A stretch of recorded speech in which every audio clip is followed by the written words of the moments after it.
अस्सलाम वालेकुम दोस्तों, आप देख रहे हैं universal.com। आज की वीडियो में हम आपको बताएंगे कि माचिस कब और कैसे इजाद हुई। इससे पहले अगर आपने हमारे चैनल को सब्सक्राइब नहीं किया तो हमारे चैनल को सब्सक्राइब कर लीजिए और साथ में बेल आइकन को भी दबा लीजिए ताकि हमारी आइंदा आने वाली वीडियोस आपको मिलती रहें।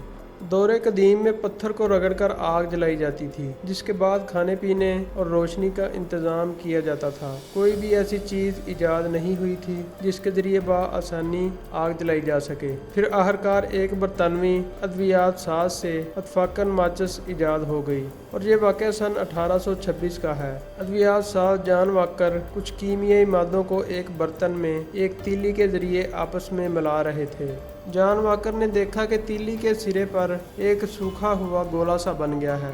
उन्होंने गैर इरादी तौर पर तीली के सिरे को रगड़कर सूखा हुआ मादा उतारने की कोशिश की तो एकदम से आग जल उठी। इस तरह बिल्कुल अतफाकन और हैरत अंगेज तौर पर माचिस की इजाद हो गई। इसने इस माचिस का नाम फ्रिक्शन लाइट्स रखा। तीलियां 3 इंच लंबी थीं। माचिस की डिब्बी की एक जानब रेगमाल लगा हुआ था जिस पर तीलियों को रगड़कर जलाया जाता था।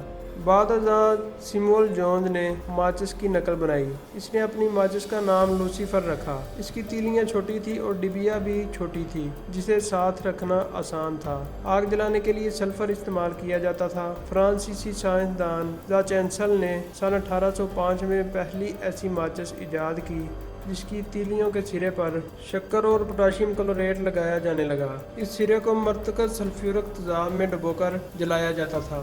ज़ा चैंसल की इजाद करदा माचिस की तीलियां जलाना काफ़ी खतरनाक हुआ करता था। आजकल माचिस सुरह फास्फोरस से तैयार की जाती हैं। सुरह फास्फोरस जहरीली नहीं होती। इसे जोहान एडवर्ड लैंडस्ट्रॉम ने इजाद किया था। तो दोस्तों, ये थी हमारी छोटी सी मालूमाती वीडियो। अगर हमारी ये वीडियो आपको पसंद आई है तो वीडियो को लाइक ज़रूर कर दीजिएगा और हमारे चैनल को लाजमी सब्सक्राइब कर लीजिए। तो अब मिलते हैं एक नेक्स्ट वीडियो में। अल्लाह हाफिज़।